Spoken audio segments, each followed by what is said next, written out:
Thank everybody for coming out tonight. I apologize for the wait. Just wanted to make sure that everybody that wanted to be here could be here to hear some updates and everything like this. This is the first time, I believe, that we are having a joint 3rd and 4th Ward meeting, and this was Councilor Toller's idea, so just give her a round of applause. Also a round of applause for Councilor Toller, because if you notice the refreshments in the back, I wouldn't have brought refreshments, but Councilor Toller said, you got to bring refreshments, and so thank her for that as well. So, so I'm Councilman Rahum Williams of the 3rd Ward. Good evening. Can you hear me okay? Amina Toller, 4th Ward Councilor. As Councilor Williams can't hear us. What did I do? Okay, so I'm going to yell. Is this better? Okay, great. Let's start over. My name is Amina Toller, and I am the 4th Ward Councilor here in Montclair Township. Councilor Williams and I decided when we first got elected that we would lock arms because our wards touch in some very critical areas. And this is our first joint community meeting where we know that we're going to discuss Nishuane well. We're going to talk about complete streets. We're going to have our township manager with us this evening to give us some updates. So we'll have maybe one more of these if we need to have it. Again, the 3rd and the 4th Ward touch in some very critical areas where Rahum and I actually need to lock arms and be one to ensure that all residents' safety and concerns are addressed. So with that, we're not going to hold you too long. We're going to have some presentations. We're going to save the question and answer portion till the end. And with that, we'll get started with Ms. Tassie, our Code Enforcement Director. Any questions that you have tonight, just hold them to the end, please. I'm going to sit up here and take notes so that we can make sure that your questions will be addressed.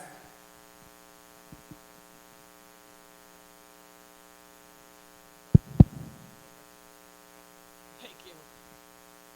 So I guess we can go into presentation mode. Okay. All right, so good evening, everyone. Like Councilor Toller said, my name is Norma Tassie, and I'm the Director of Code Enforcement for the Township of Montclair. As a lifelong resident, it is...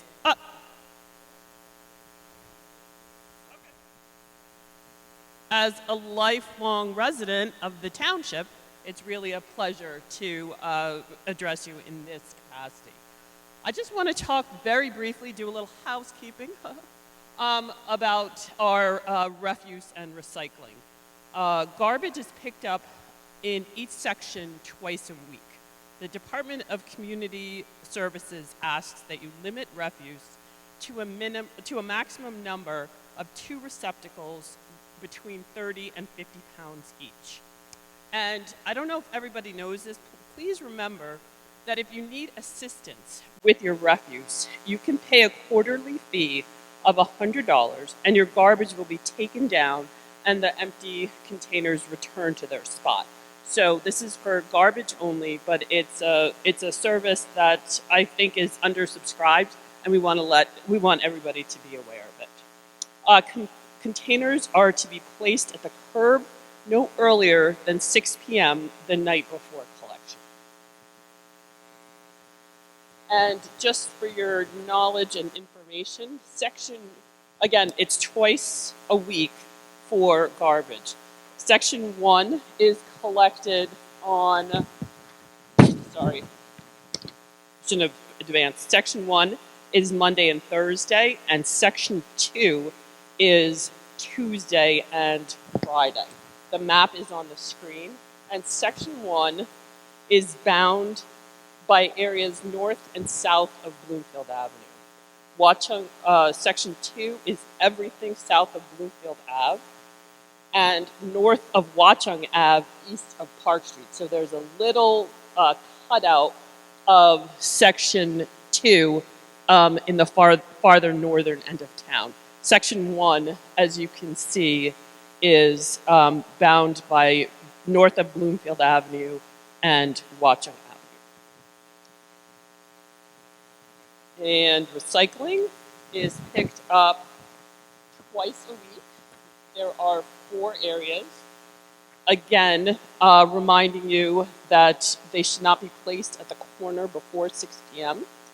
And glass, aluminum, tin cans, plastic containers should be rinsed and placed in one rigid containers and mixed paper in another. And then just to go through the areas, these are the areas. Basically, the north and south dividing line is Chestnut Street. Area A is south of Chestnut Street and east of Harrison Avenue. And east of Harrison Avenue, north and south Fullerton. And area B is west of that line. Area C is north of Chestnut Street and west of Park Street to the Township line, and area D is east of that line. So as we go into question time, I'm happy to answer any questions on refuse and recycling, but DCS, the Department of Community Services, just asked that we do a quick reminder and refresher. I think they wanted to hold questions to the end, ma'am, but I could try.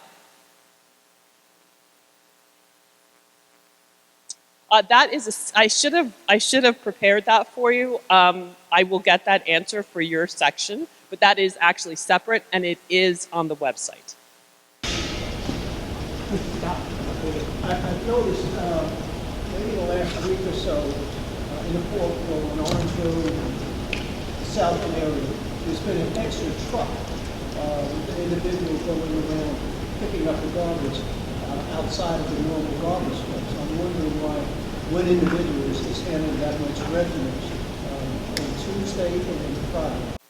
Tuesday and Friday would be the normal collection time for that area, but I'm not aware of anything extra being done, but if you want me to check, I will.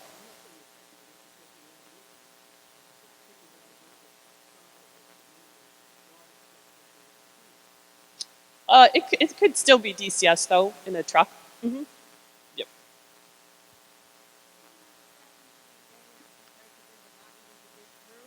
I appreciate that. Thank you, Ms. Tassi. Next, I'm going to have our township manager come up and share with us some updates. So, Mr. Marks, if you will join us up front, we'd appreciate that. Hi, everybody. My name is Stephen Marks. I'm the township manager. So, who am I and why am I here? So, the mayor and council went through a process of finding a township manager last year into earlier this year. Went through a process and I applied and I was fortunate enough to be selected to be the township manager. I grew up in South Orange. My family's originally from Newark. My grandmother actually is from Montclair originally, so I've been coming to Montclair for over 50 years. It's one of our, my wife and I come here often for the restaurants. It's one of our favorite destinations. So what is the township manager? The township manager is the chief administrative officer of the community, of the municipality. The township manager reports to the mayor and council, and the township manager is in charge of 5 things. So those 5 things are 1, preparing the budget, 2, human resources, personnel decisions, 3, purchasing, in charge of the purchasing process, 4, IT, information technology, network administration, and the 5 is overseeing OEM, which is Office of Emergency Management, Disaster Preparedness, so on and so forth. So the mayor and council actually set policy. And they set policy by adopting resolutions and ordinances, and it's up to the township manager to actually implement the policies of the mayor and council. So earlier this year, back in May, the mayor and council introduced the budget. The budget had a 1.98%, less than 2% tax increase. It was less than the rate of inflation. Next, you'll hear from Laura Torchio. The mayor and council also approved a complete streets ordinance. So the complete streets ordinance envisions safer streets. I don't want to steal Laura's thunder, but it's a major piece of legislation. Not many towns in the state of New Jersey have a Complete Streets Director, a Complete Streets Oversight Board. So the mayor and council, as the governing body, have prioritized roadway safety through the the passage of the Complete Streets Ordinance. So the Complete Streets Ordinance establishes the role of the Complete Streets Director. We went through a advertising process. Laura was the best qualified candidate, made an excellent addition to township government, and is implementing the Complete Streets Ordinance. And then a Complete Streets Oversight Board. So the Complete Streets Oversight Board oversees all of the safety, the roadway safety improvements that you'll be seeing around town for years to come. Next, the previous mayor and council had approved a $6 million general obligation bond for Clary Anderson Arena. The general obligation bond means that that debt service would be coming from you, the local tax dollars. The current mayor and council didn't like the tax impact that that would have on residents, so they actually, back in July, canceled the $6 million bond. They created a utility. A utility is a self-liquidating mechanism whereby the user fees from ice skating from the Clary Anderson Arena go back into repairing and fixing and running the operations. So it actually insulates local taxpayers from having to subsidize the Clary Anderson Arena. And then the mayor and council increased the skating fees for, not everybody is a ice skating enthusiast or a hockey enthusiast and goes to Clary Anderson. So the new user fees are actually paying for the improvements that are necessary at Clary Anderson Arena. Next, the mayor and council, or the township, canceled the former mayor and council had approved a lease agreement for a senior center at the Mills building. Nothing wrong with having a senior center, but the town was actually spending, it was over $13,000 per month under the lease agreement, over $13,000 a month for the lease for the Mills building. There was a more cost-effective alternative, so we actually canceled the lease. We're creating a senior hub in excess space at the municipal building at 205 Claremont Avenue. We're using a $200,000 federal grant plus $165,000 that was budgeted in this year's budget to create the senior hub at the municipal building. And it will basically prevent us, or it will alleviate us of having to pay those $13,000 monthly lease payments for the Mills building. It will save us in year one about over $160,000. By the end of the lease, it would have been $200,000 just in lease payments for the senior center at the Mills building. So we are having a more cost-effective senior hub in the municipal building with very little to no recurring expenses since we don't have to pay for the lease. On July 9th, the New Jersey Department of the Treasury came out with the new premiums for the state health benefits plan. So most municipal employees, full-time municipal employees who actually have health benefits are enrolled in the state health benefits plan. So the New Jersey Department of the Treasury came out with their announcement that the premiums for the state health benefits plan for local governments were going up by 36.5%. That in 1 year, that is a significant increase. So the Township of Montclair spends about $10 million per year in employee health benefits. That 36.5% increase translates into over a $4 million increase for Montclair for 2026. And as a single line item in next year's budget, it would translate into a 6.39% increase in the tax levy if implemented. So we are actually, next week, there will be a resolution before the mayor and council to leave the state health benefits plan, go to a more cost-effective alternative, and we've instituted a hiring freeze for non-essential personnel. And we're taking a look where between now and mid-November, we're actually preparing the draft budgets for 2026, and we're reducing or reducing discretionary spending where possible. So it's still, we have time to make course adjustmts to minimize tax impacts for 2026. So those are some of the things that we are working on. And if anybody, well, I don't know if we have any questions or we want to wait till the end. Okay, wait till the end. So hold your questions, and then who's next? Thank you, Mr. Marks. Thanks. So we're going to take a commercial break because Rick, our IT guy, is actually filming this, our zoning board, and our Board of Education meeting. So he needs to take a few minutes to go run the other script. Okay. But while we're doing that, I would like Vanguard Theater to come up. This is our commercial break, ad time. Introduce yourselves. Come on up, Vanguard Theater. Miss Janice Clark. Test, test. Oh, we really have to talk in it like this. Okay. So we're going to take a commercial break, and we're going to introduce Vanguard Theater owner, director extraordinaire, and she just wants to say a few words. There you are. Hello, everyone. Yay! The mic is working. If everyone wants to do over, come on back up. I'm Janice Freeman Clark. I'm the founding artistic director of Vanguard Theater. I'm just curious, if you have heard of Vanguard or been to Vanguard, can you just show me your hand? I just want to know how much the word is out. Oh, that's great. That's so great to hear. I hope that you have come to enjoy the theater there. We say that we are Broadway in the burbs, right? Broadway on Bloomfield Avenue. I want to introduce Asia Todd. She is the head of our community outreach. I'll let you introduce yourself. Hi, hello? Can you hear me? Well, okay. Yes, my name is Asia Todd. I'm the community engagement and events coordinator at Vanguard. So you may see me around at different festivals, different events, if you don't see Janice alongside me. We currently have a production right now running of Top Dog, Underdog. Some of you might have seen it on Broadway years ago. It's a Pulitzer Prize winning play.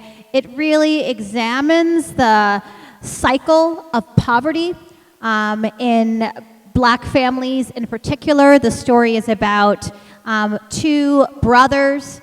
Hence the name Top Dog, like who's on top type thing. That, you know, it's competitive. As we know, families can be competitive. Families can be very complicated.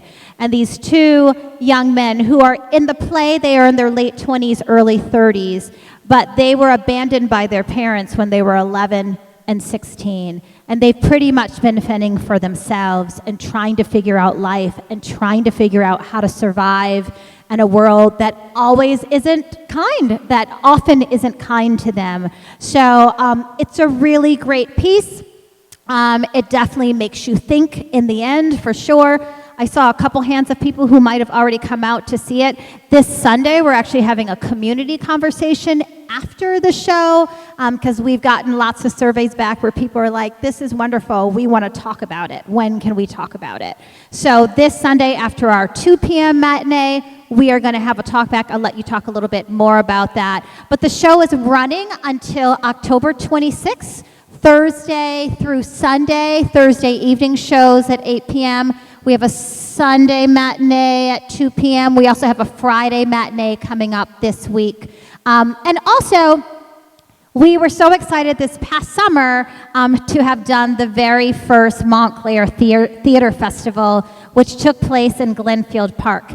And now, thanks to the Township of Montclair and also the Essex County Commissioners, Board of Commissioners, the second Saturday of every July will be considered Montclair Theater Day, and there will be a festival in the park. Yes, it's really exciting. So keep that in your memory. Come out and join us in the summer. Couple more things. I promise to be quick. We've been working with Montclair State University on writing a piece about the history of the 4th Ward. We have interviewed many members of the 4th Ward who have like generational history from the 1800s. So that piece is going to be premiering with Montclair State students, and that's going to take place in December, early December. I want to say it's December, it's actually mid-December, December 15th through the 17th. Around that same time, we will also have our winter production of Into the Woods, with professional actors, which is also a must-see. So we hope that you come out to the theater. I'm going to let you talk a little bit more about the topic. Yes, I know. We were just talking a little bit about a lot of different dates, so I'm just going to keep this one quick. But as Janice mentioned, this Sunday we're trying to have a community discussion regarding the themes of the play of Top Dog, Underdog. So the show deals a lot with brotherhood, legacy, themes of survival. And so just getting the community's engagement on those types of topics, we're hoping to have Dr. Akil Kalfani from Essex County. He's the director of Africana Studies. And so we're hoping to have a conversation with him and hear your questions. The actors will stick around afterwards, so you can also ask about their process as well. Thank you so much. When we first moved to Montclair, we kept saying we were the best kept secret. It's so nice to know so many of you know that we are just right next door. So please come out and support this production and future productions, and we appreciate you welcoming us into the community. Thank you. Thank you, Vanguard Theater. Next, we're going to hear from Daniel White. He's one of our employees at 205. He's our Economic Development Coordinator, and he wants to share just a brief update with you.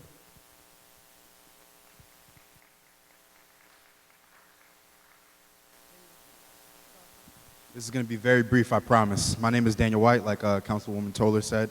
I'm the Economic Development Coordinator over at the Township, and on Monday, October 20th at 7 p.m., in the council chambers, there's going to be a planning board hearing where we will be discussing the resilience and sustainability component of the master plan. What does that mean? Why is that important to you guys? If your favorite street or road that you take home to get from work floods every time it rains, this is something that you want to go to. If you have flooding issues in your basement, this is something you want to go to. If you're concerned about rolling blackouts or energy usage here in town, this is something that you want to go to. You don't have to remember the date. All you have to do is go pick up this blue flyer over at that back table and grab yourself one. It's October 20th, 7 p.m., 205 in the council chambers. It's the planning board meeting, and we will be discussing the resiliency and sustainability component of the master plan. Like I said, really quickly, that will also be live streamed. Thank you, guys. Thank you, Daniel. So again, please try to make every effort to attend this meeting that Daniel's talking about. It's going to help shape our Montclair. If you don't bring your voice and your concerns and your questions to the planning board that day, please don't come looking for me and ask why the trees are gone, okay? Next up, we're going to hear from our Director of Water. Is that your correct title, Michael? Water Utility, I'm sorry. Michael Primavera, and we're going to talk about the Nishuane well. The water guy. You can call me the water guy. Good evening. As Councilor Toller said, my name is Michael Primavera. I am the Director of Utilities for the Township of Montclair. I hold the licenses to operate both the water and sewer systems for the Township of Montclair. Here tonight, we are here to discuss Nishuane well. I know Nishuane well in the past has been a hot topic, but I want to bring it to the community's attention that you only have until December 31st of 2023 to move forward with this project. 2033, excuse me, I apologize. A little tired, my daughter hasn't been sleeping. So once we hit that date, the DEP will make us grout fill it, bury it. It comes off our allocation permit. You're starting again. That's a long, arduous process to find the well, drill it, permit it. It's not worth us going through that process. So here, if you look up here, this is just off our allocation permit as it stands now. We have 4 drilled and permitted wells, 2 of which Glenfield well and Lorraine well are currently active. They run in the 3rd quarter, July through September, to help us meet the demand for sprinklers and extracurriculars that go on in the summer months. We do have Randwell coming online probably in the next 3 years. We did get a grant for that. We are working to move forward with that project. We got a grant from Mikey Sherrill around $2 million, so we're working on that. And then again, Nishuane well. So Nishuane well will be our largest producing well at around 1,000 gallons a minute. It would give us an improved water quality, which before I go any further with this, all water in Montclair meets NJDEP standards. We do not have poor water quality anywhere. We test it stringently. We spend about $30,000 a year testing our water to ensure it meets DEP standards. But there is the scientific fact of all our water, especially from North Jersey Water District, comes in on your northern end of town at the Montclair-Clifton border. And as it makes its way through that through town and to the far part of town, it degrades. That's just a scientific fact, especially in the warmer months because it is an open air reservoir. The water warms up, your chlorine residuals drop out quicker. You have higher organics, which will mix with the chlorine, create something called trihalomethanes and halocytic acids. They're disinfection byproducts. So having a fourth well in the area, especially down towards the end of the third and fourth ward, that we can pump water into that area would help improve the water quality down there. Again, it's not that the water quality is below standards, but it does degrade. So what this would do is your groundwater does not have a lot of organics in it to begin with. So that would lower your THMs, HA5s. That would give you better chlorine residuals, and groundwater being colder, the chlorine residuals would last longer. So these things are all positives that this can bring. Go next slide, phone. Yeah, okay. That's where Nishuane Well sits. I'm sure many of you have seen it right on the outside of Carey's Well. It's in the park between High Street and Llewellyn Road. That's where the well would have to be constructed. The beauty of it there is that it can actually be put into two of our pressure zones. So Montclair, we're built on 3 pressure zones. We have our high pressure zone, which is essentially from North and South Mountain up. And then we have our middle pressure zone, which is our largest. It is from North or South Mountain down to either Grove Street or Elm Street, I apologize. And then we have our low pressure zone, which is Grove and Elm and below down into the border of Glen Ridge. With this well being where it is, we could put it into our low and middle pressure zones. And that is the area that I see as concern for water quality issues, that the potential is there. So that being in that location allows us to go into both pressure zones and, again, improve the water quality and help everyone out. Next slide, please. So just a little history on Nishuane Well. They started this in August of 1981. Eventually, in October of 1981, they met with the state geologist about sites. November of 81, they found 3 locations, the best being Nishuane Park.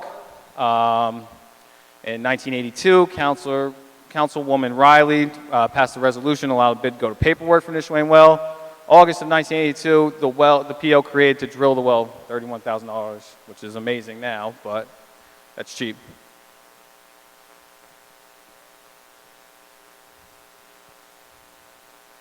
Yes, I actually have handouts in the back. Not a problem. It actually, all it is the next 3 slides I have coming up, so you'll be able to read all of this. And basically, essentially, this is just the history going through everything we've done up until this point. The last thing we did was in April of 2024. We ran a small 24-hour pump test at 100 gallons a minute. We did it over 3 8-hour periods for 3 days, and then we sampled it. We did find PFAS and other things in the water, so we would have to treat for that. Go to the next slide, please.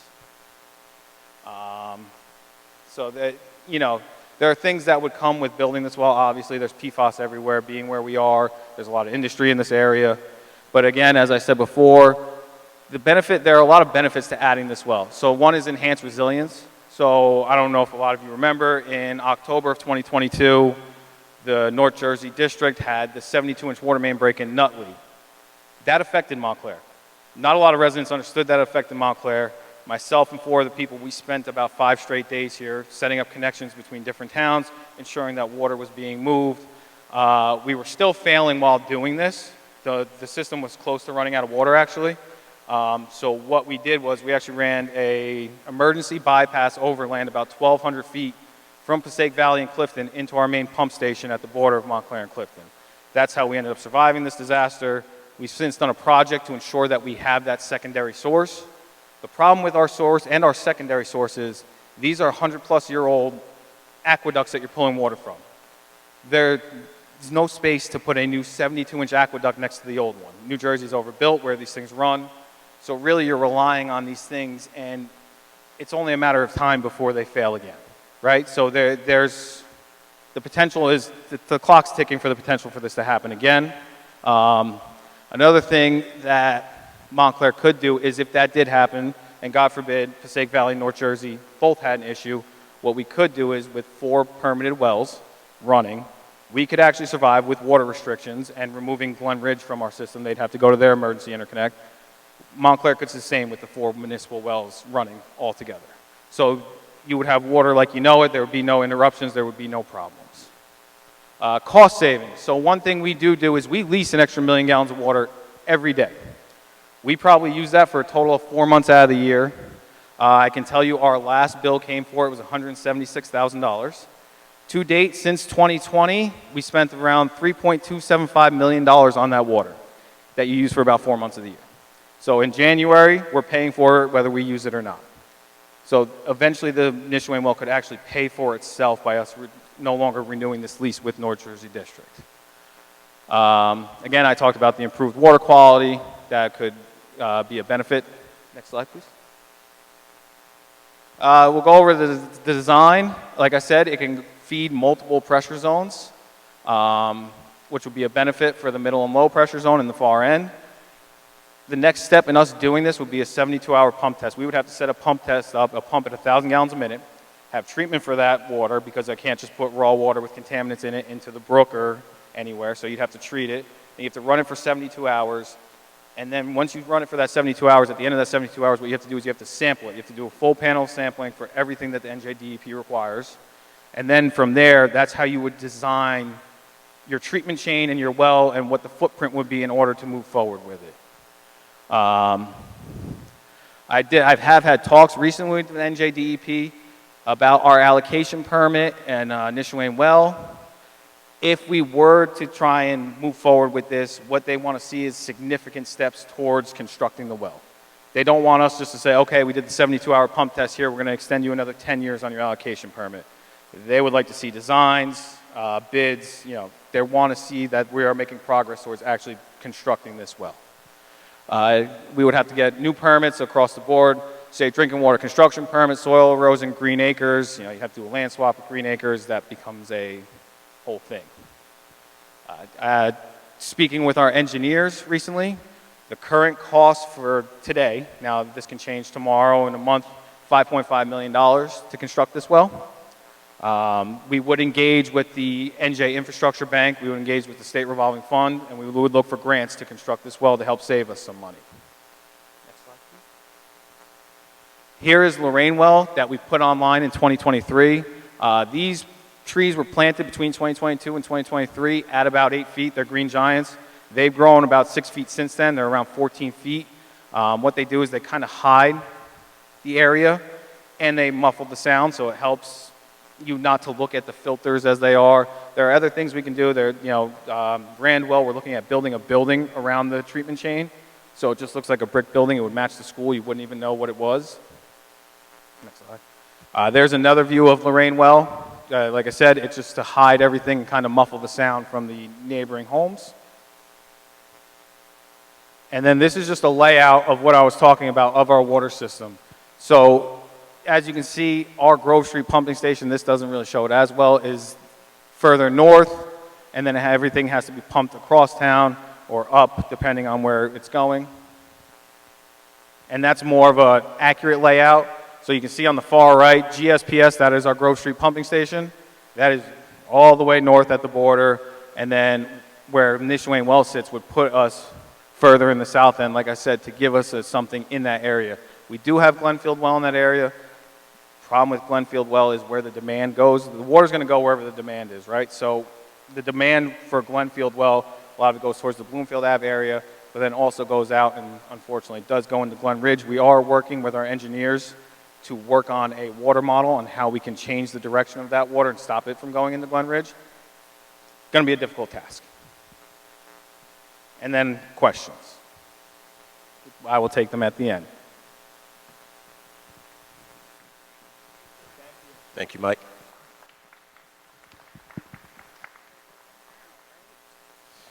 Yeah. Hello? Yeah. So right now, you heard Manager Marks speak about the position that was created, the Complete Streets Director. So right now, I'm going to introduce Laura Turcio, the Complete Streets Director.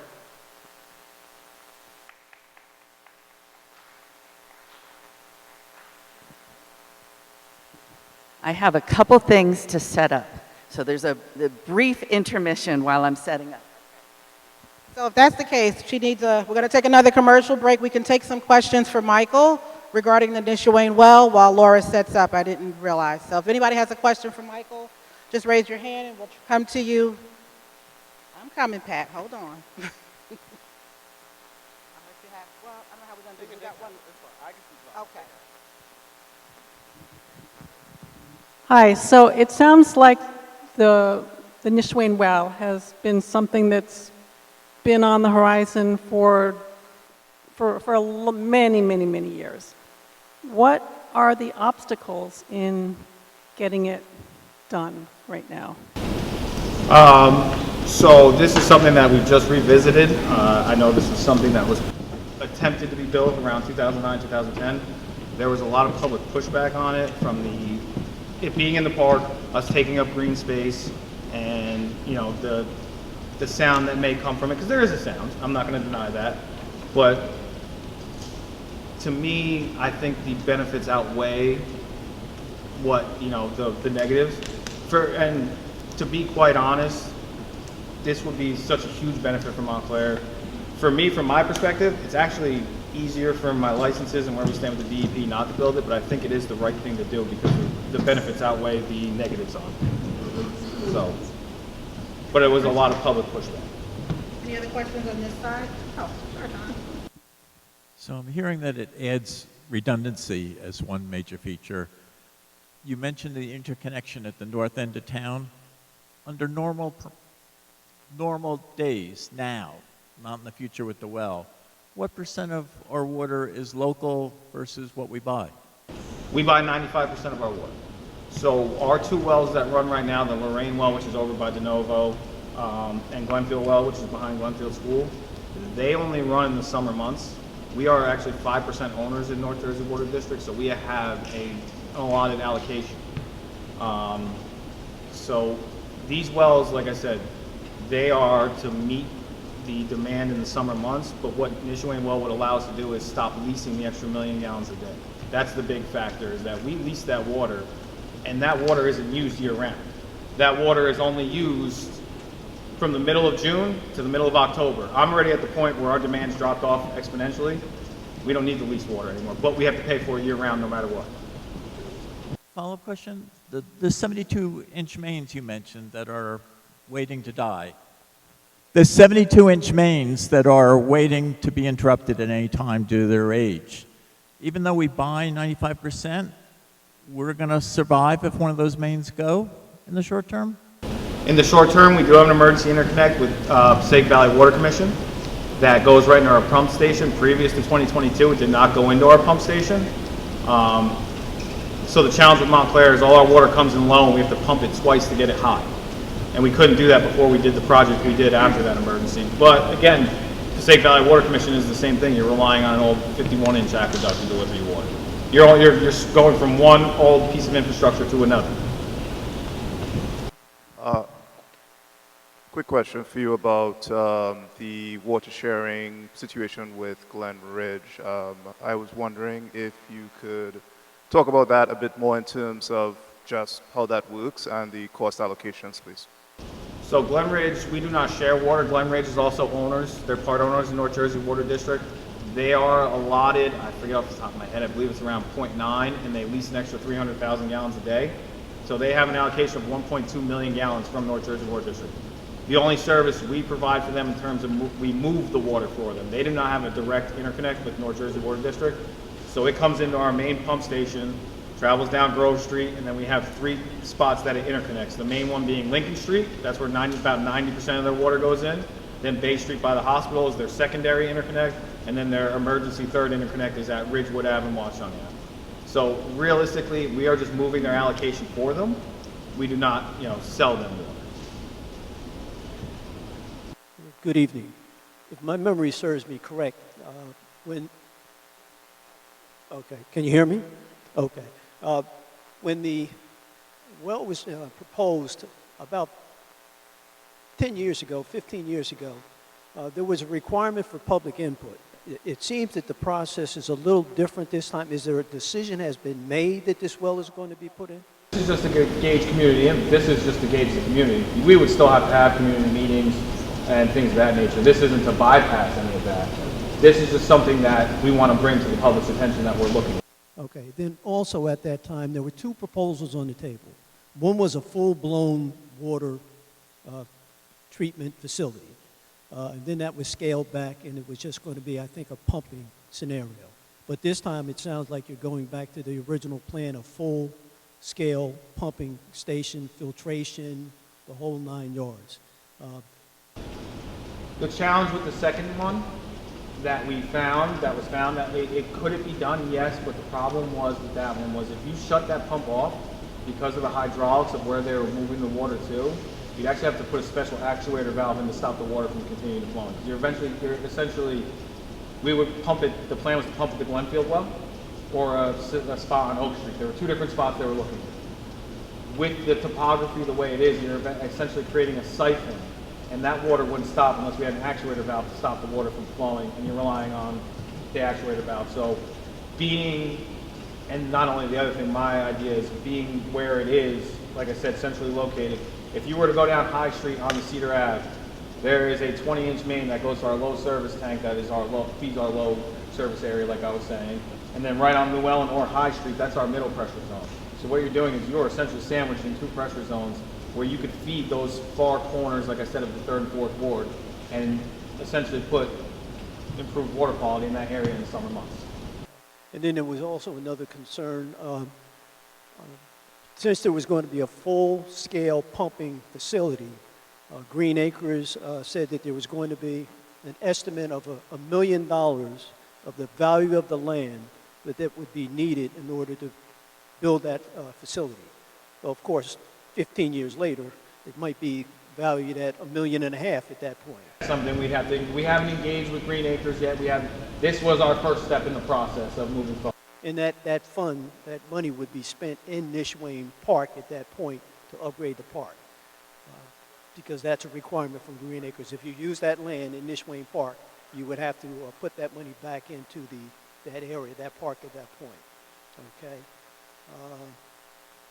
But there was quite a bit of community input. I mean, are you going to schedule meetings, present the full plan, the scale of the project, the scale of the buildings? I mean, all that was put on the table many years ago. Yes, but the first thing we have to do before I can even present you with the scale of what I would have to do is I would have to, like I said, do that 72-hour pump test. Because from when you originally did that community meeting 15 years ago and the initial plan was planned, there's been new regulations added. You have your PFAS chemicals you have to treat for. We have other things we have to look for now. So that changes your treatment chain, right? It's no longer just chlorine, a stripper tower for VOCs, and you're good. Now you're looking at other things like, carbon, which we use in the 2 wells, which are very large vessels. But actually what we're looking for in Randwell, which may reduce the footprint at Nishuane in the future, is it's called ion exchange. The vessels are very small.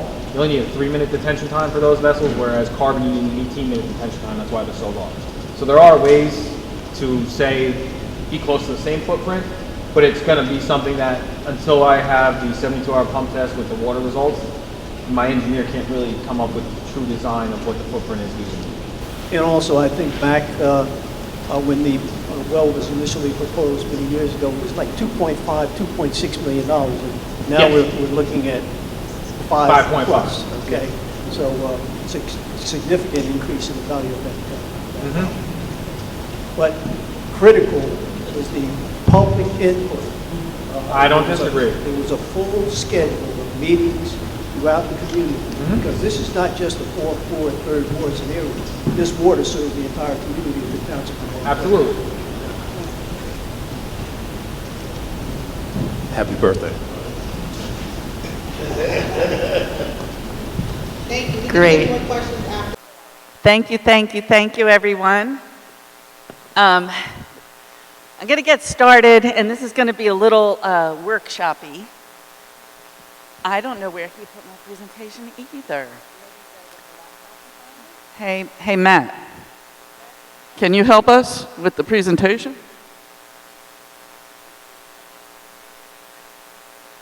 I'm about to introduce myself. Once I get my PowerPoint up, I'll do the full introduction.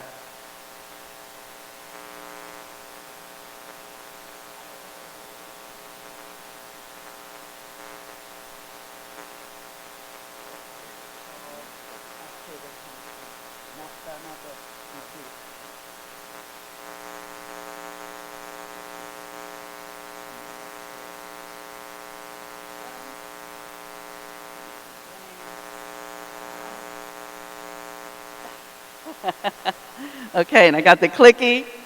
All right. Let's start over. Hi again, everybody. My name is Laura Torchio. I'm the Director of Complete Streets, brand new position, as Manager Marks talked about.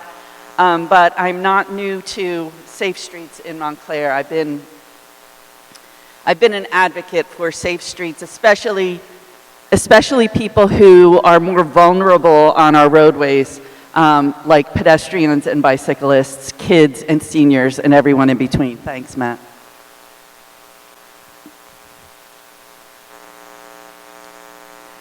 My former boss always said technology is fun and reliable, and it always happens that something like this glitches a little bit, especially when the IT person walks out to do something else.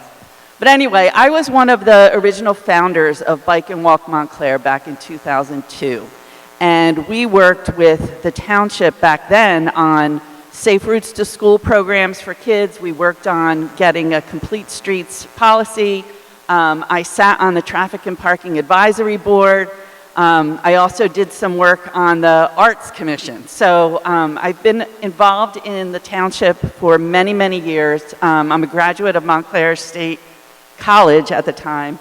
My husband and I bought a house here in 1995. We raised a daughter and many, many pets. So I have deep roots here, and I plan on staying for a long time. I'm also really excited that this council unanimously approved this Complete Streets ordinance. How many of you, when a good song comes on the radio, have a very difficult time driving 25? So one of the things I want to talk about is Complete Streets. And Complete Streets has a lot to do with not just how we set our speed limit on our streets and how we behave when we're either driving, walking, or biking, but it also has a lot to do with how the street is designed so that we're not tempted to drive fast or drive distracted or things like that. So let me see if I can get this to advance. Let's see. Okay. So there's a lot of words on this slide. You're not required to see them, but really in the orange section, it talks about all the different plans Montclair has had and put together since 2002, since I've been involved in the township. So we're not new to the idea of safer streets. But at the same time, fatalities and crashes continue to occur everywhere. Raise your hand if you have experienced unsafe driving, unsafe street behavior. Yeah, every one of us has. Yet still we are. So the time for deliberate action is now. One of the things that our council did was put together a Vision Zero initiative in Montclair. And a Vision Zero initiative says that no matter how people get around, 0 is the only number of serious injuries or fatalities that we will accept. There's no number other than 0 that's okay on our roads. So that's our goal. And when we have that goal of 0 in mind, there are methods and strategies for getting there. And I'm going to go over that just really quick. It's kind of wonky. But the strategy to get there is with the safe system approach, and the method to get there is complete streets. So Vision Zero as a goal was started in Europe in the 1990s, where they started to see more and more vehicle accidents, and they said, no more. We're gonna put all kinds of safety measures in place so that people are not seriously injured or dying on our roads due to car crashes. This picked up speed in America over the last couple years, and in New Jersey especially over the last 5 years. But what is really interesting now is our Federal Highway Administration is also getting on board towards the goal of 0 fatalities and injuries, and they put together something called the Safe System Approach, where 0 is the goal and a safe system is how we get there. And the safe system has layers of safety in place, whether it's safe road users, that's our behavior, how we behave when we're behind the wheel, when we're walking, when we're biking. safe vehicles. You know, I don't know, vehicles now, they can practically drive themselves, right? So they'll stop for you if you get too close to something. Safe speeds is one of the things we're working on here in Montclair. We're going to reduce our speeds, and I'm going to talk a little bit about why speed matters. Safe roads, that's the design of our streets, and post-crash care. So the safe system approach builds in this one piece that this is what I want to focus on a little bit right now, and that is redundancy, and that redundancy is crucial. So what does that mean? If we have a speed limit that's 25 miles an hour and a roadway that's really wide, it's going to feel uncomfortable to drive 25 miles an hour, and it's going to be real easy to pick up your phone and drive distracted. If we also have a road that's designed that is narrow or more difficult for us to automatically, be distracted, and we have enforcement in place, all of these different layers help us reach our goal of 0 injuries and fatalities. It's when the Swiss cheese holes line up, that's when the crashes can happen. So to have redundancy built in is really, really important. The safe system approach also focuses on equity. Different populations have different risk factors. So per the U.S. Department of Transportation National Roadway Safety Strategy, national traffic-related injuries disproportionately affect children, people with limited English proficiency, people with disabilities, senior citizens, as well as communities of color. And many of these groups regularly rely on non-automobile forms of transportation.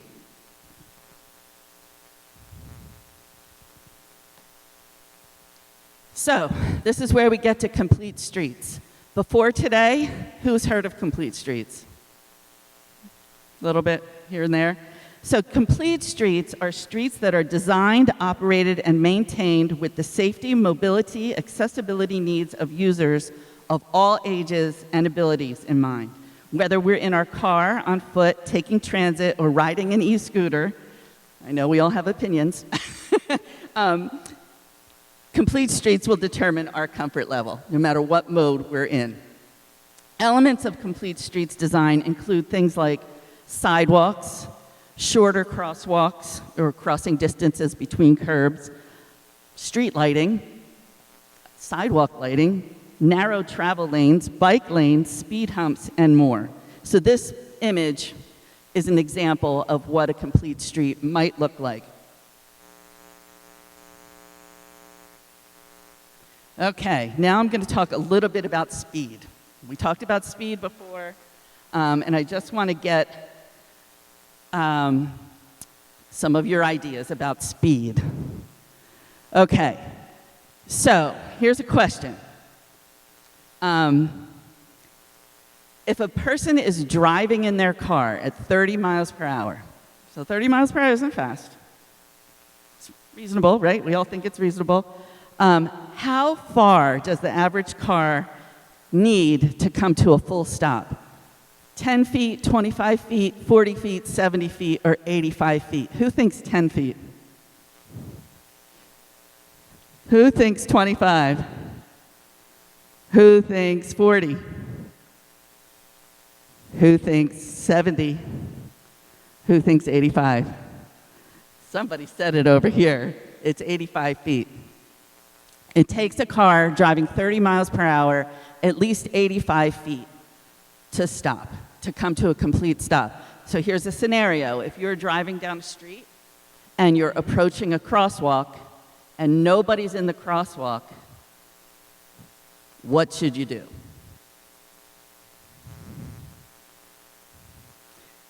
You don't have to do anything. There's no rule for that.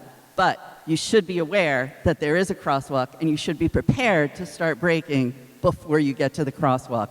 The other part of the slide shows the fatality rate of a person who is walking or biking and gets hit by a motor vehicle going different speeds. So at 20 miles per hour, if a person is hit by a car, they have like a 90% likelihood of survival. But if they get hit just by somebody going 40 miles per hour, their likelihood of survival goes down to about 5%. just something to keep in mind. Also, size of cars matters. The bigger SUVs that are around now, if they do strike a pedestrian, they strike higher where the organs can get injured more. And also there's many, many blind spots around some of the bigger vehicles for small children. Another thing about speed is your visibility, your driving speed visibility. So when you're going slower, you can see a much wider range of the area. When you're going faster, it narrows. So tonight, those of you who drove, when you're going home, practice that. Just take a minute and look and see. When I go a little faster, what can I see? When I go a little slower, what can I see? And just experiment with that and notice. I did also talk about street design. So we can put up any speed limit on any street, but if it doesn't feel like it's necessary to drive a certain speed, you're not going to. So in this image, these are all roads with all different speed limits, but they all look pretty much the same. And I apologize, the screen is small and you can't really see, but you get my drift. They're all different. Every one of those roads is a different speed limit, but they're all designed exactly the same. So they're all going to feel very similar when you're driving on them. I think it's the design. What's that? It's the design, because especially in South Bend, you got in front of the senior building, 40 seniors is trying to come across there with wheelchairs, and then also you have visually impaired people trying. I don't know what who made that design that out. I don't come around come across. I'm visually impaired. And I want to get into that in 1 minute. I want to get into those exact things. I have some maps up here, and I've got some notepads that I want to get your feedback on that. All right, now I want to tell you a little bit about a project we're working on. We have a grant from the Federal Highway Administration called the Safe Streets for All grant. It's called the Vision Zero Montclair Safety Action Plan.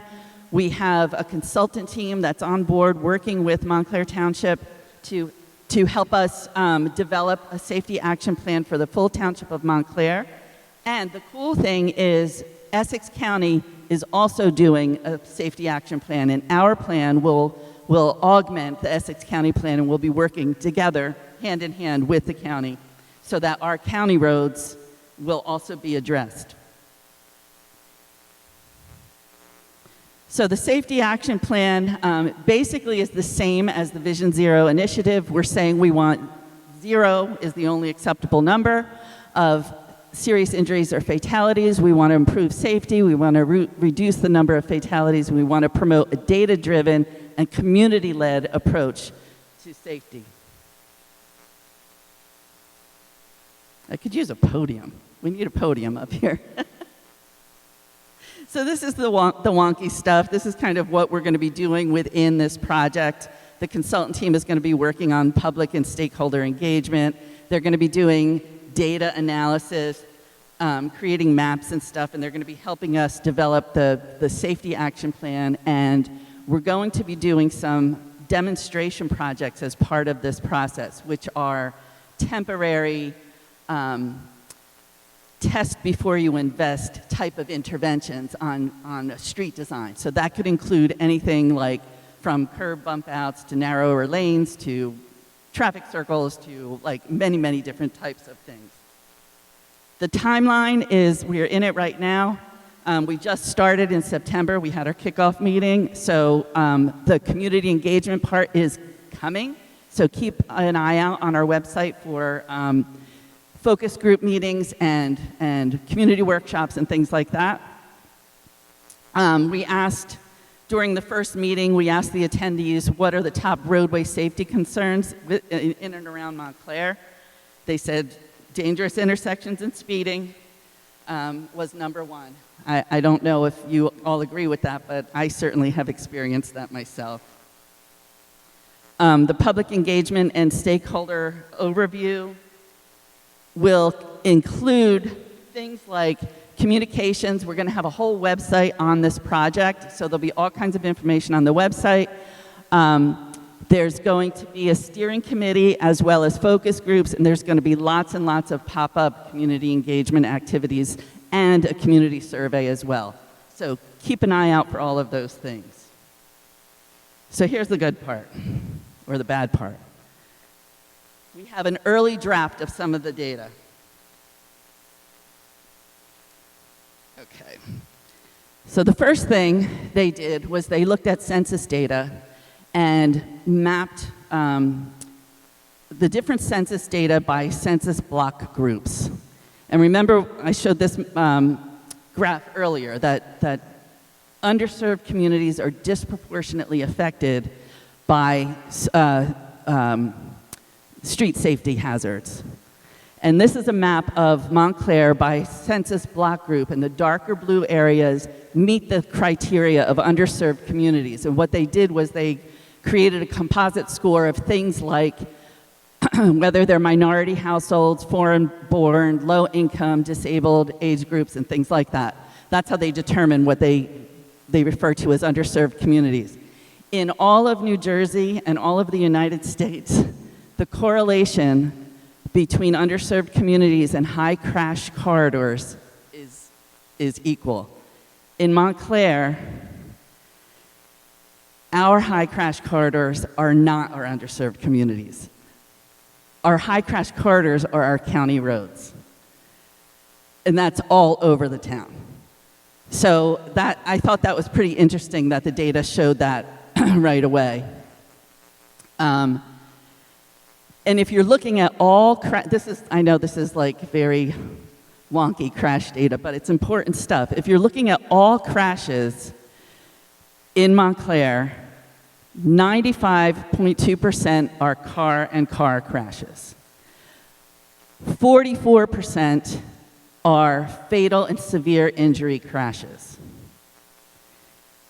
However, 55% of bicycle and pedestrian crashes are fatal or severe injury crashes. So we have a very disproportionate amount of our severe crashes that have to do with vulnerable roadway users. This map shows our comparison to the county as a whole. If you're looking at Essex County, 33% of Essex County fatal and severe injury crashes are bike-ped, but 55 in Montclair are. So very interesting. And this is another graph of the speed, how many people, what your likelihood is of surviving a crash if you're hit by a car going different speeds.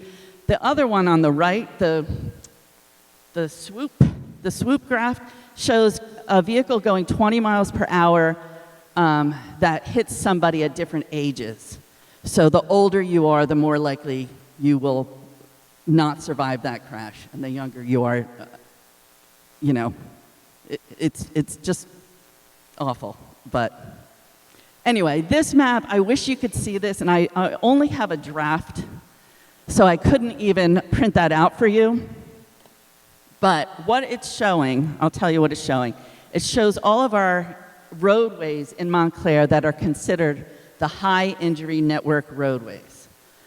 Most of them are county roads, but they are all over the entire town. So they're not just limited to any one particular area.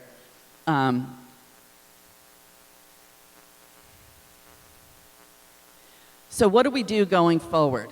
What we want to do going forward is we want to prioritize the projects, the street projects that we work on, to address specific issues. One being the high injury network. We want to focus first on where the injuries are greatest, and we want to reduce them to zero, right? The other thing is we want to look at what are some other high-risk road features. And our consultant team is putting together a near-miss analysis and a high-risk factor analysis for us to look at those things too. We also want to look at proposed and planned projects. So if, we're doing street repaving one year, or we're doing PSE&G, work, utility work, we want to make sure we can piggyback on things like that to make our streets safer when we have those opportunities. We also want to look at, like I said, demographic factors and proximity to pedestrian destinations like schools, transit, business districts, etc. But the one thing that we can't get from the number crunching is community input, and that's where meetings like this and other opportunities for you to provide your input really help us, because the community engagement results are the qualitative data. The experience that you have using our roadways is just as important as the number of crashes, et cetera. I'm going to wrap up, I promise. So there's lots of tools in the toolbox. Traffic calming measures are some of those tools.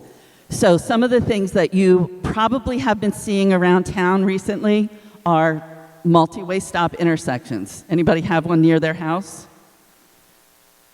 Yay or nay? You like them? You don't like them? Yeah. They don't sound right. That's right. So there's lots of pros and cons to all of these things, right? So multi-way stops are one thing in our toolbox, right? Also around town, another thing in our toolbox is painted curb extensions with reflective delineators. You've seen them going up. They're not everywhere, but they are a really great opportunity to test something before we do a high-cost improvement. So we can test what it would be like to narrow curb radii or to shorten crossing distances and narrow lanes with paint and reflective delineators.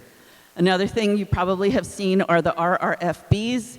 Those are the rectangular rapid flashing beacons. You push them and the lights flash and drivers are supposed to stop. Supposed to. Yeah. Reflective delineators, like I said, we've been seeing these all around town. You've seen stop for pedestrians in the crosswalk. That's a New Jersey law now. It's not yield to pedestrians anymore. You must stop and stay stopped until the pedestrian gets across to the curb. You've also seen speed humps around town. They are an effective traffic calming measure as well. I handed out on the table when you walked in, I handed out 2 maps because part of when I got here, part of the feedback I got from community members was they do nothing in my ward. I don't know what's going on. I don't know what improvements are being made. Why did they get an improvement and I didn't get an improvement? So I decided, let me work with my intern from the summer and map everything that Montclair has done in terms of safety projects from 2024 to 2025. This map is up on the website.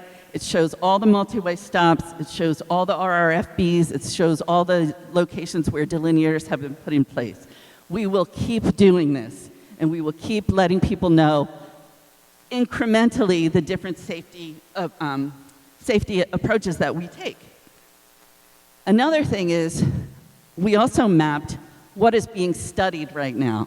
So just so you know, even though some intersections and some streets might not have a multi-way stop or they might not have striping right now, it's not that it's not being studied. There's a lot of spots that are currently being studied. This map is also up on our website. And in addition to that, there's an interactive map that I was hoping I could show you tonight. But you can go peruse that on your own at your leisure. These are some examples of tools that are in our toolbox that you may not have seen around town. One is something called chicanes. It's a way to take a straight-away road and turn it into a more curvilinear road. You have to drive more slowly when you're driving a curve than you do when you're driving straight.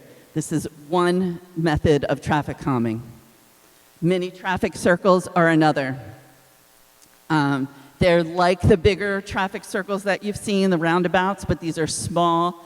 They're usually made for residential neighborhoods. I can't hear you. We talked about speed humps. These are raised intersections and raised crosswalks, very similar to speed humps. There are ways that you can divert cars from going straight through a neighborhood and make them go around to a different street if that's something you want. We have opportunities for gateways coming into Montclair from all sides. You know, you're in Montclair now, we expect you to behave differently, so we could do that. And now I'd like to get to take like 10, 15 minutes for you guys to come and look at your ward maps. I have a ward, this table is Ward 4 and that table is Ward 3. And I'd like to jot down your biggest concerns of your ward having to do with traffic safety? We know. Do you want us to just I don't think they need to look at the maps. All right, if we don't need to look at the maps, we can. I think you might have some questions. Since your design it as done 40 years ago in the Miller Alley. And then you have coming around that circle at 40. Wait, Rose, wait for the microphone. You had a question, Rose? Rose? Go ahead, keep taking the mic. Rosie, did you have a question? Well, first, you had a serious accident. Stand up, baby, use the microphone. You had a serious accident last year when the car came down, thought it was, I think he was going to go to the left, and he went down the south end, right at the red light. Down at South End, the Mercedes was up in where they have the Christmas tree at. Orange Road and Cedar Avenue. A lot of cars comes down that one way. And then you have that other fork right there when they come in that circle where they flying down. And if they're not flying between that parking lot coming out of Kingdom Hall and then that circle, then you have another part right there. Then you have the big island that y'all redesigned. I don't understand why y'all redesigned that. Because instead of you turn around walking across the island, you're not safe walking across there. You best for you to come in the middle part of that and walk across in front of 340. So that design is really not good. Okay, it's no money involved because that was totally a waste.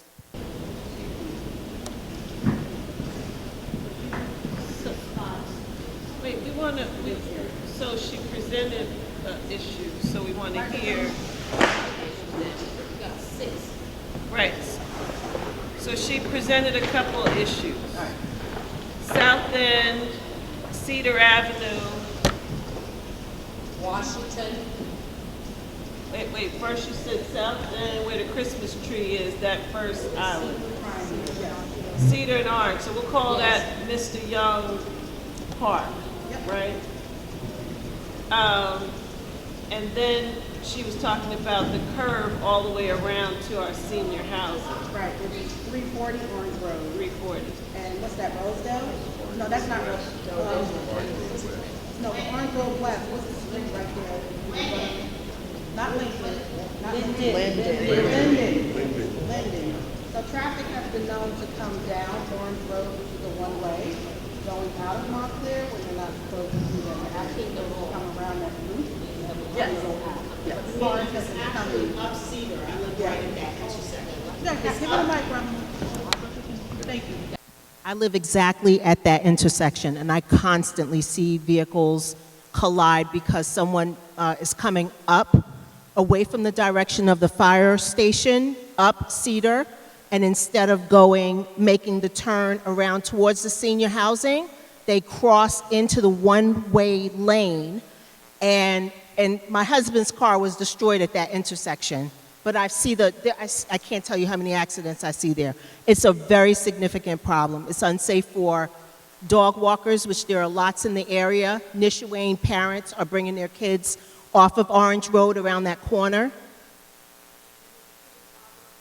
Right, there needs to be more prominent identification that's a two-way street turning into a one-way street, or some sort of directional signage that guides the traffic around that corner towards the towards the senior housing. Otherwise, if the person's not paying attention, they will tend to go straight into that one-way oncoming traffic. I was wondering, and did you also have a problem going into the Wait, can we just go one at a time so everybody can be heard and we can get everyone information So down? I'm just wondering, we've got 2 wards, we've got a lot of issues. I wonder, we could go one by one like we're doing, and I can run back and forth and write them down, or we can gather and have one person write, and we could just tell us all the things. So I wanted to, you're hitting on something, and I wanted to, you're hitting on something, and I want to just talk about something, how we can do things a little bit more efficiently with regards, with regard to how we communicate with the town, right? Does everybody know how to communicate with the town in terms of things like this? You see a dangerous intersection. How are you going to get that information to Laura? Okay, there we go. So it's important. Okay, so basically what I want everyone to do when you get an opportunity is go to the town website, and there's a button on there that says report a complaint, okay? And when you click on that button, it allows you to request some sort of service or to complain about something. I don't want to call it a complaint, but you have something that needs to be looked at. When you put in that information in there, it goes to the department heads that handle that particular thing. I can take credit for all these multi-stop signs, but I don't put stop signs in the ground. There's actually DCS that actually does that. So when you fill out that form, it goes to DCS, and then they can handle these situations. The same thing like Laura, yes, we can come up here and we can fill out these boards here, but the best way, if you have a dangerous situation, like you live next to a dangerous situation, go on there and report it. Same thing, Ms. Stockhammer, you have a situation with Glen Ridge and Forest Street. The best way to do it, I'm not going to be the one. Wait, hold on one second. I'm not going to be the one that enforces parking. It has to go to. It has to go. Hold on. We're gonna get there. We're gonna get there. I'm not the one that enforces park. Hold on a second, please.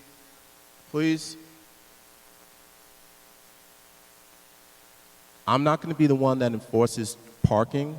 If someone's blocking a driveway or something like that, it has to go to the department head. So I just want to communicate that to everyone. It's a more efficient way to do these things. Okay. So just I don't really want to go back and forth. So typically, what happens when you send me an email and it's something to deal with something involving the town, what happens is I'm going to forward your email to Laura, right? So a more efficient way to do it is to go to the town website, fill out the request, it goes directly to Laura, right? And then also Laura can have data on all of the complaints in there. When you send it to me, there's no data collected. It's just forwarded directly to the department head, and they'll get it done. But the data is important because we collect that, and then we can use that to see priorities in the town and things of that nature. So just trying to help us be a little bit more efficient in doing things and communicate a little bit better. And with that said. We were just opened up to our questions, and the second thing that happened was we shouldn't do it here, we should go to the website. That's what I'm hearing. Yep. So, thank you. Did you have one more question? Just to piggyback off of what Councilor Williams is stating, I'm a little different. You can always email me. I will reach out to that department head and or person for you.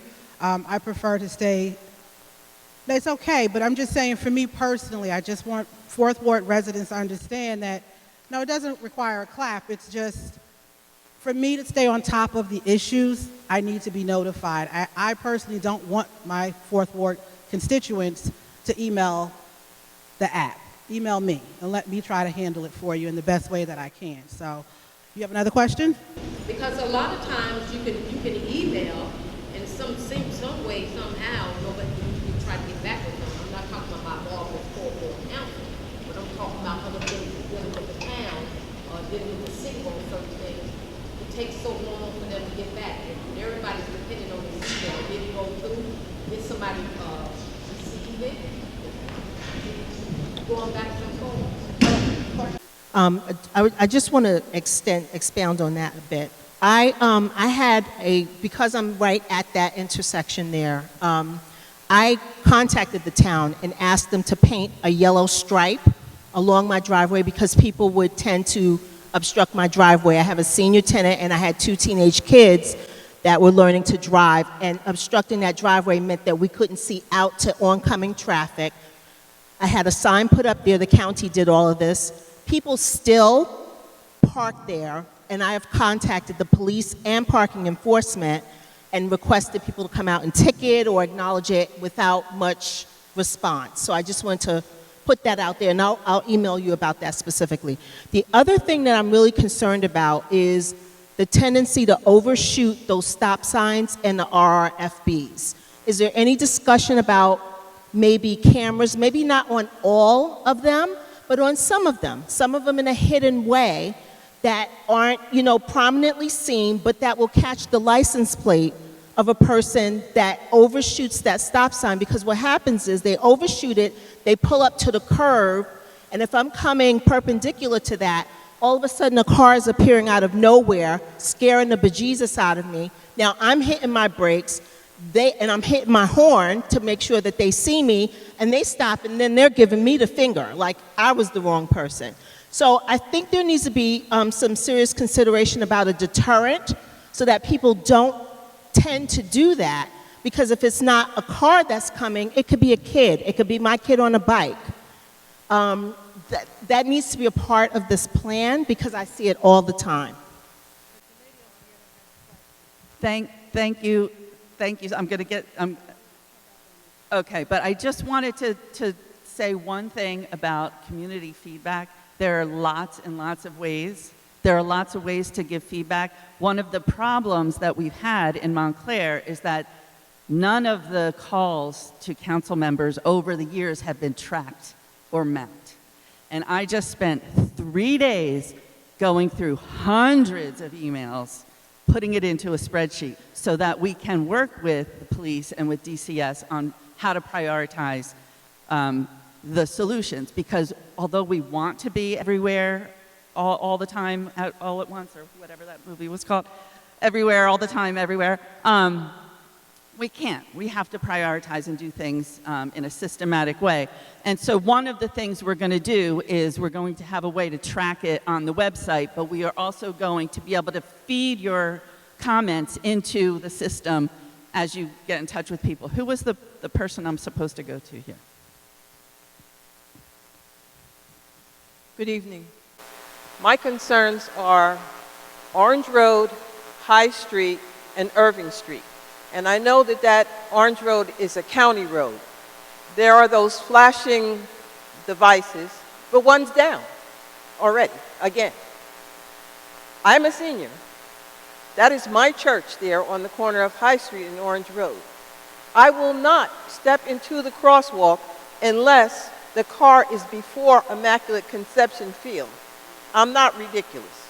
However, numerous times, specifically 7, I've almost been hit. I walk not at night. I don't have on clothes that cannot be visualized. And I want to know your short-term, your long-term, and your realistic goals, because we're living here and we want to continue to live. I'm not ready to die. The other one is the intersection of Irving Street and Lincoln Street. I have lived there since before 1960. Rolling stop sign coming from Irving into Lincoln Street, possibly, but not on a regular basis. Consistent passing of loading school buses. The lights are on. The school bus drivers park accordingly. Yes, they're blocking the road because they're concerned about the students and themselves, and also the aides on the bus. People blow through. I've lived there long enough to know that the house on the corner of Irving and Lincoln, because there used to be a fence there. It's no longer there. And the last thing that I will say, redundantly, I would like possibly to get realistic, short-term, long-term goals for what you plan to do, because my house was almost hit and the police showed up at 4 o'clock in the morning. The only thing that I could give them was what was on my Ring camera.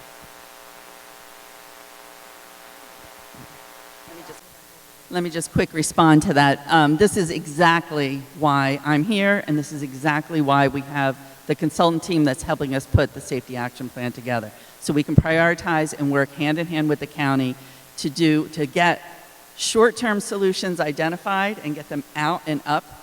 And as a step-by-step process, we'll start with light, quick, cheap approaches to safety and then move down the road towards more permanent interventions. So thank you.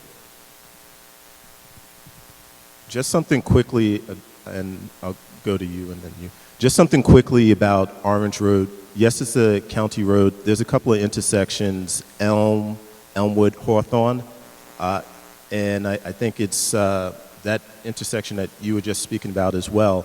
So we're in talks with the county right now to put in stop signs, which historically they did not want us to put stop signs in. Because those are county roads, we have to get their permission. So we're working with the county engineer right now. It's not going as quickly as I would like to, but we're having these conversations, and hopefully sometime soon we'll have some good news for you in terms of putting stop signs there. I do agree that, and Lieutenant Williams always says this all the time, what is it, rapidly flashing beacons? Yeah, so those things give you a false sense of security. You press it, and then you step into the street, and the driver 9 times out of 10 doesn't stop, and things of that nature. So trying to put stop signs in place. So do hear you. It was.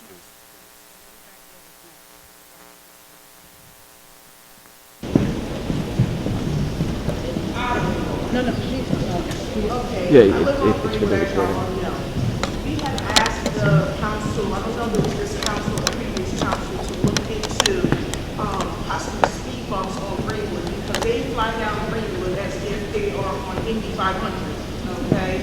And also, right across the street from our building is that one-way, like where you can park and stuff. Well, I guess people don't realize that's a one-way, and they're going in the wrong direction. So if they're coming around Lackawanna, coming this way, and then you're coming down Glenridge or Greenwood, you go straight. It has happened, and it's going to continue to happen where there is almost accidents. They said they would look into it regarding the speed bumps. I know you have to do some type of evaluation and stuff like that. But definitely that one way, because especially when they're coming out of that little thing and they're drinking on Bloomfield Avenue and everybody is going the wrong way. So that's something that needs to be looked into immediately, because somebody's going to get killed. Greenwood Avenue and Glenridge Avenue. That's in Ward 3. Okay. I saw Ms. Avery, and then you still had a question too? Okay, I'm sorry. I didn't realize Rhea took your thunder. I just have one question about how we go about getting signs that say that there's an autistic child in our area, because at least at Greenwood, at 50 Greenwood, there are children in there that go on the school bus. They are autistic, and the people that come down Greenwood go around the bus consistently. Even if the stop sign is out, they go around the bus. So is there a proper way that we can get those signs in our neighborhood, and so that we also can make sure that the kids in that area don't get hit? I am a Montclair through and through. I used to walk to school, to high school, and I've almost gotten hit plenty of times trying to cross from Greenwood to Greenwood over, what is that, Claremont. There's a 4-way stop sign now, but what does it matter? They blow through that. But it's very dangerous within that one strip of just getting from Greenwood, from Glenridge to Greenwood to Bay Street. That was Greenwood, Glenridge, and Bay. This whole idea of Vision Zero and complete streets, quite honestly, you're a day late and a dollar short, because every day our streets are increasingly more dangerous. To my neighbor's point, she wants to live another day. Personally, I'm experiencing increasingly more dangerous street conditions on a daily basis as I walk around my neighborhood, not only from vehicular traffic, but from cyclists who have commandeered the sidewalks. There is no traffic enforcement, period, in this town, okay? The only time you see a police presence is after life-threatening accidents have already occurred. So this whole talk here tonight, you're a day late and $1 short. The RRFB, which has been brought up, the pedestrian crossing beacon on Orange Road at the intersection of High and Irving, was taken out by a vehicle a month or so ago. Shortly thereafter, the slow curve beacon was knocked over and dragged, then the telephone pole, all on the northbound side of Orange Road near the intersection of High Street and Irving Street. And just 2 or 3 days ago, a telephone pole on the southbound side was hit by a vehicle. Monday. So, you know, Ms. Torchio, with all due respect, you stated that you've been part of Safe Street initiatives since 2002 for well over 2 decades. Specifically, what initiatives have you implemented, where and when, and what positive impacts from your work in the community can you point to that demonstrates that any of these efforts have resulted in any measurable success? Because we frankly don't see it.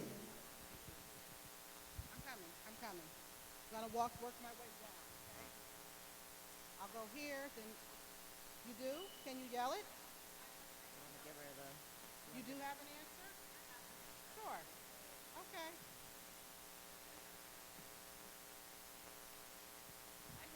I have been an advocate for safe streets since 2002.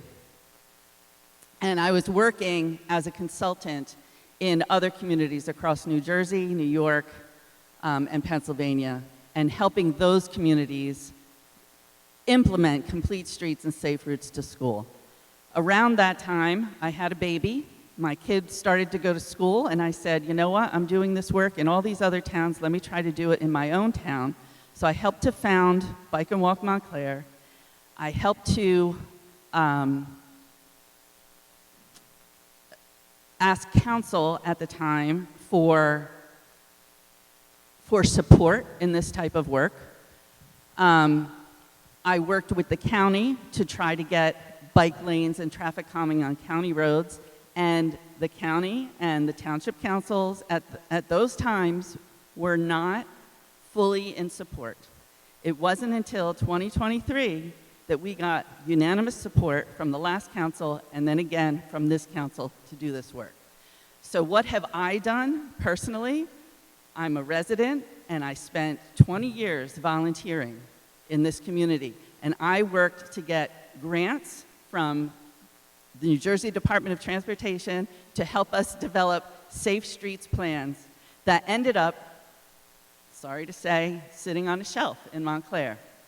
And it's been extremely frustrating to me. So when you say $1 late and minute late, $1 short, whatever it was that you said, day late and $1 short, okay, but here we are.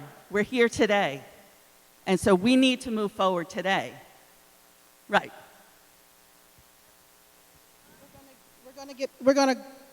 Thank you. I'm going to walk around. I didn't want to cut across people. When you're done, please pass it to the young lady in the black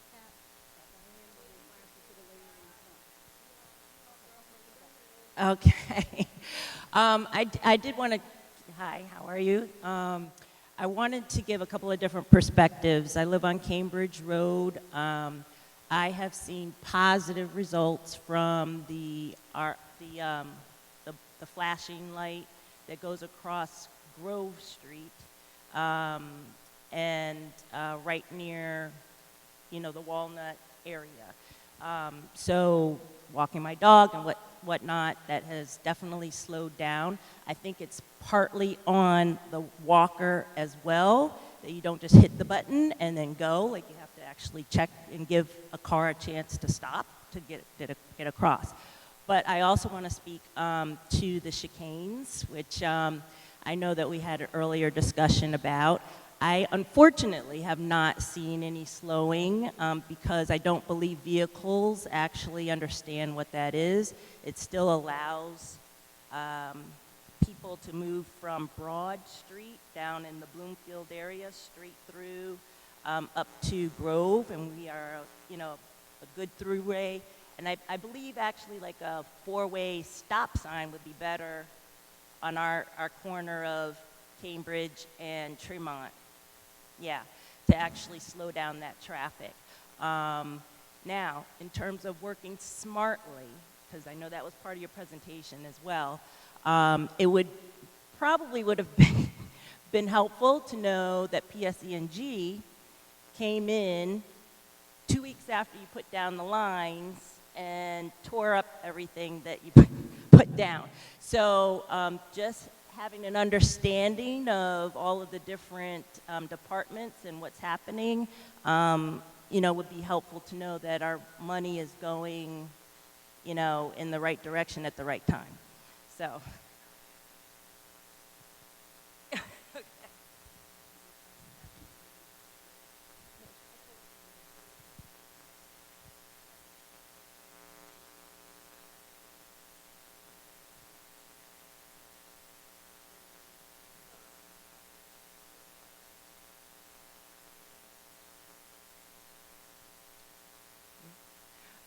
I live in the 3rd Ward. I live on Gates Avenue. I've been on Gates for over 20 years, and I have a criticism of the traffic calming. I've raised 2 kids on Gates Avenue, taught them to drive, drove them to school on South Mountain Avenue, walk my dog often, and what I have seen happen is extraordinary traffic congestion. Now, in all the years I've lived on Gates and traveled South Mountain, the biggest change I have seen is a lack of police presence. 10 years ago, 15 years ago, there used to always be an officer, call it a speed trap or whatever you want, that everyone knew was sitting on South Mountain Avenue waiting for speeders, and it had an extraordinary effect. People slowed down.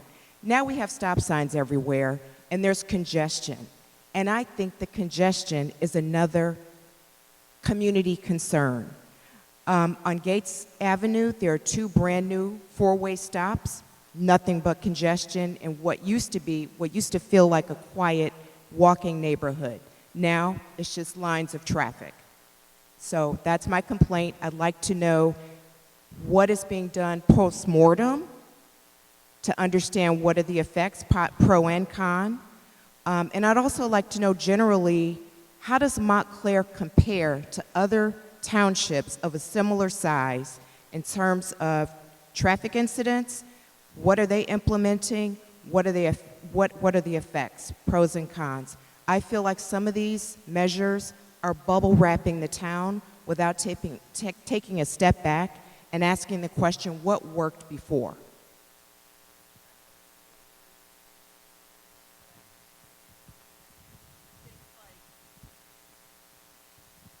Things like multi-way stops, paint, delineators, the chicanes on Cambridge, they're all tools in the toolbox and things that we need to try, and we need to monitor what the residual effects are. So if we are putting stuff on, you know, on one road, are people diverting and going on another block? So like, for example, on Grove Street by where you live, you know, we're slowing down Grove Street to 25 miles per hour, then they're taking off through the side streets and they're going to Ridgewood Ave in Montclair, and I mean in Glen Ridge, and you know, they're going fast there. So yes, we do need to look at the effects and the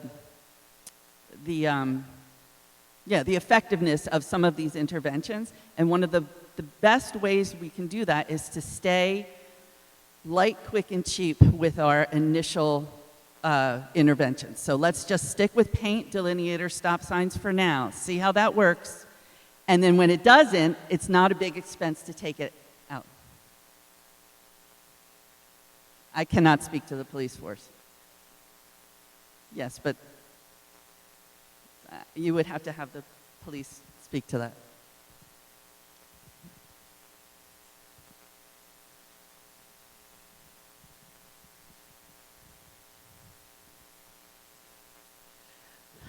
So good evening, neighbors. I'm Diane Anglin. I live on Orange Road, and our wonderful Third Ward Councilor, Rahum, I don't think you said it correctly. I think what we need to understand is that there's process. So that's why it's important for us to report what's going on, because you guys don't oversee the town employees. So that's why we need to document what our concerns are. But I too live right in the area where we have several four-way stop signs that were put on gates in Hawthorne. We still have to look at South Fullerton and Hawthorne because it's like a quick turn. But my biggest concern is I think most of the neighbor in our neighborhood just really have to get used to change. We're driving slower, we gotta stop. There is congestion a lot when there's school days, but when it's not, it really is a nice, slow traffic with people stopping. But when you come up Elmwood Avenue to make a right onto Elm Street, there is a truck that's always parked there, or like I think you're able to park close to the corner.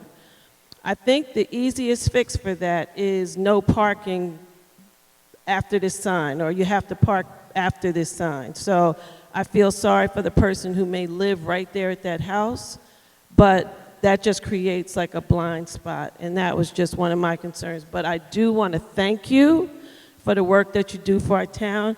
I can't stand when our township employees get beat up when they're giving us information, and I do see the benefits of us starting to look at how we can do better. And I agree with my neighbor behind me just saying that we need pedestrian and bicycle information teaching to them. We love the bike bus.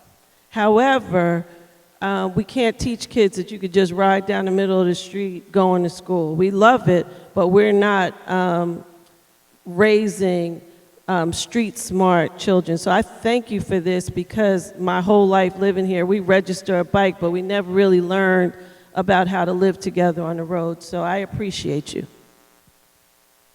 Thank you. And you said that's Elmwood and Elm. So that's Ward 3. On which side? Oh, you had a question. I'm going to get you. Hi. I live on South Park Street. I've had a place over there since 1996, but I've lived here since 1987. There's a restaurant called Leone's, and I'm the driveway that is right next door to Leone's for the past 5 years. Leone's. So, and Leone's is really not the problem, but it's been 5 years now that I have been calling the police, that I've literally walked to the police station where there was a glass door, a glass window, when I spoke to a police officer who I couldn't see, but he could see me. And when I told him that I have cars that are blocking me to get in or out, that policeman's answer was, "What do you want us to do about it?" Okay? So the reason I took the time to come here, because I have a busy schedule, is I cannot go home like tonight. If somebody follows me to 15 South Park Street, you'll see that I cannot get into my driveway. In the morning, I've missed flights because there's somebody that would park all night. It's been nonstop. I've spoken to some good police people who said to me, "Jacques, we will solve this problem for you, you call us." I don't know about how many times you people call the police department, but they show up 45 minutes late. The guy's long gone. I've missed a flight. My wife can't go to her office. and it's nonstop. So the reason that I came here tonight is to know who can I speak to from where I live, where somebody is going to do something. There is no reason that 3 cars should be parked on the sidewalk on Park Street. I mean, it's right downtown Bloomfield. I'm not talking about a little street. Across the street from Urban Outfitter, police drive by. They do not ticket. I don't understand that. They're on their cell phones half the time. And I just don't understand that. I'm 73 years old. I've never had to live through this because I've lived here a long time. Now, it's not important. 3 cars, people with baby carriages have to go across and walk on the street, and the police just drive by. And I have some, like I said, I have some good police people that said, we'll help you. They're never there when you need them. There's a police car coming here now, parked on Church Street and Park Street. He's just sitting there. It said supervisor on the car. And I'm sitting there and I'm going, if he sees a car on the sidewalk, is he going to stop? No, they're not. So I want to know, who can I call? Who can I speak to? Is there anybody, does anybody have an email of a police chief or anybody to take care of this? So I'll do a revision to what I said earlier about the website. So this is a good example here, right, where you went directly to a department to get relief for an issue and you're not getting relief. So you come to me and I'm going to elevate it. But the folks that need to hear your issue are in the room right now, but you can send it to me. I'll give you my email address and, you know.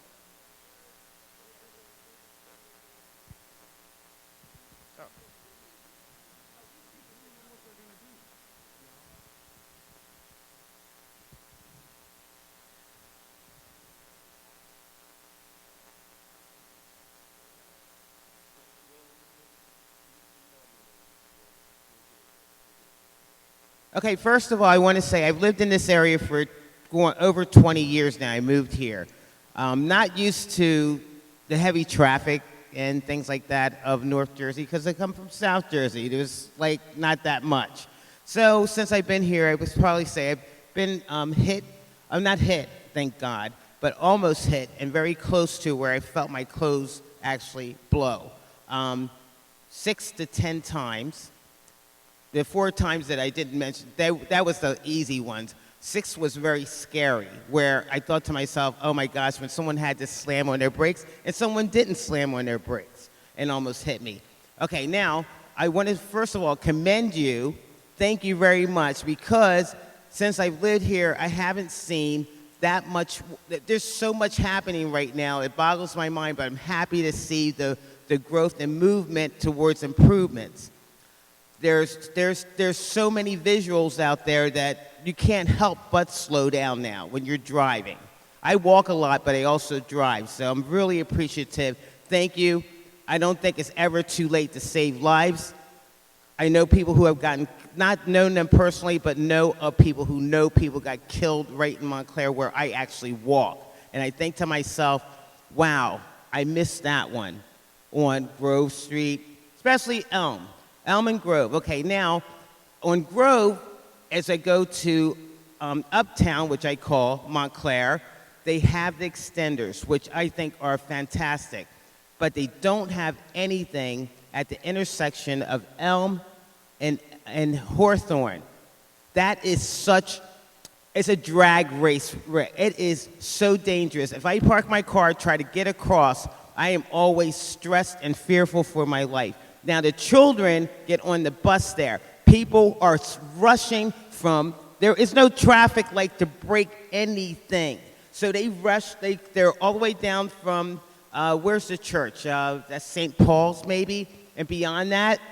And they race totally all the way down because there's no traffic lights, there's nothing to stop them. And they go fast. You don't know when you might just be the person. But the thing that bothers me the most, It is well-traveled road. People know it because so many people use that road. So I'm making a loud voice about it. I'm going to go to the website, but this is like an emergency because I see a vision in my head that one of those children are going to get hit because people are constantly, they are so impatient that they don't care who's on the sidewalk or in that area where there's no extenders where there is on Grove Street. As I said, closer to Cooper Avenue and where the park is. Yeah, the New Jersey Transit buses there. So people go around the buses. People are in that area to get hit. That's what I see. I just see it in my head every day, just about.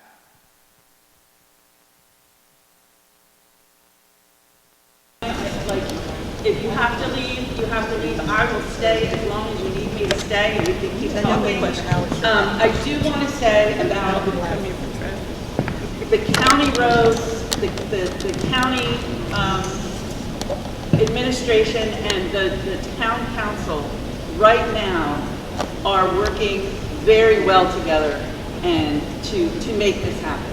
So we are going to get there. We are going to be successful. We might have some hiccups along the way. We might try something and it doesn't work as well as we wanted to. We might have to try something else. But our county and our township are committed to this now. And that is why I'm excited to be here.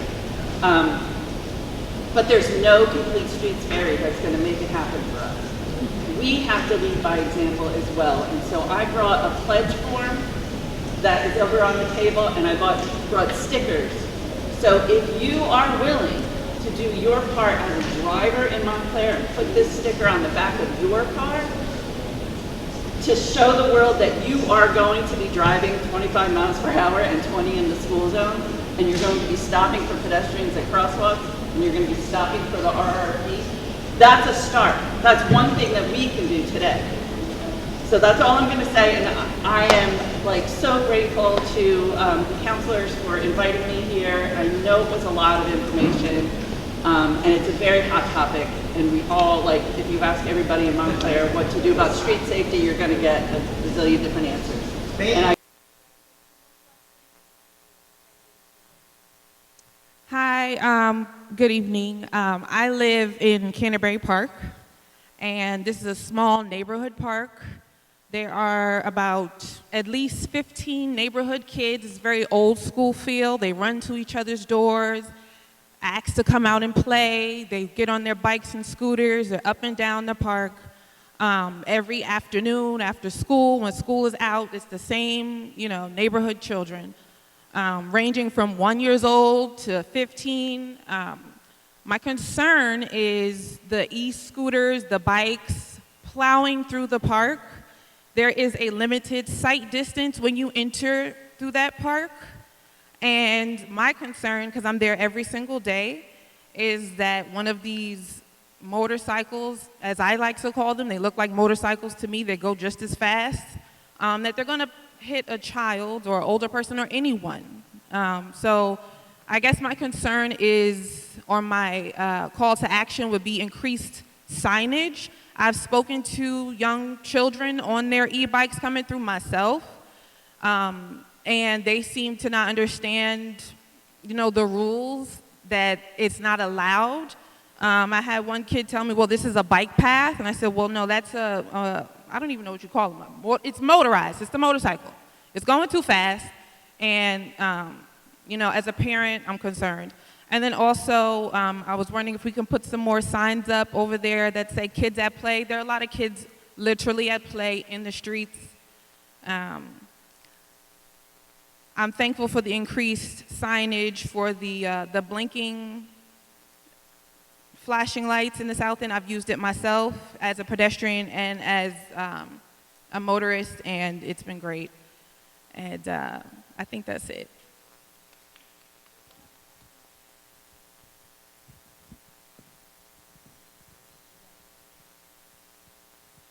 Hi, I have been in touch with you. I sent an email with photographs.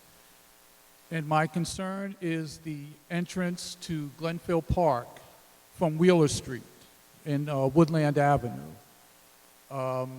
You got the pictures, but I'll just re-emphasize that because the direct entrance into the park from Wheeler Street diagonally, there are no painted lines there. The painted lines are on the opposite side of Wheeler Street. So it's very deceptive when you're driving and you see the painted, it's almost like a mirage. You see those painted lines on the opposite corner, but someone may be coming across. And a lot of times there are cars or trucks parked very close to the curb, to the corner. So you can't see who's standing on that corner waiting to go across. And it hasn't happened yet, but potentially that could be a very dangerous corner for somebody going in and out of the park. And that'll be a pedestrian. It won't be a car. That'll be somebody. Okay, so, I mean, if you just put painted lines on that side of the street, at least it would give you a visual perspective that someone may be crossing here and not on the other side. Okay. You did contact me, so I'm just, yeah, you did contact me.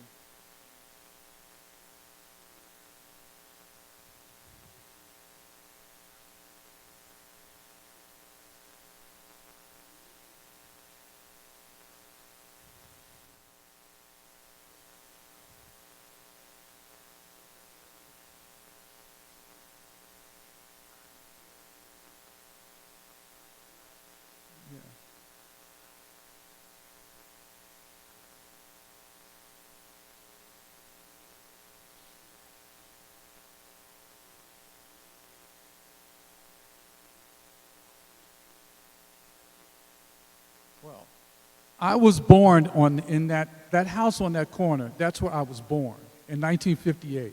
So I know the neighborhood. I know how, as kids, we went across that street. Okay? And it's, you can call it whatever you want, but it's an entrance to the park.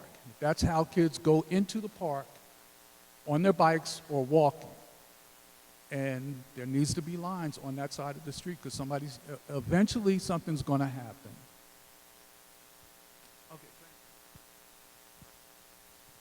All right, so it's 8:47, 8:50, is that correct? Is that the right time? We're going to end tonight. There's information at the table for your program.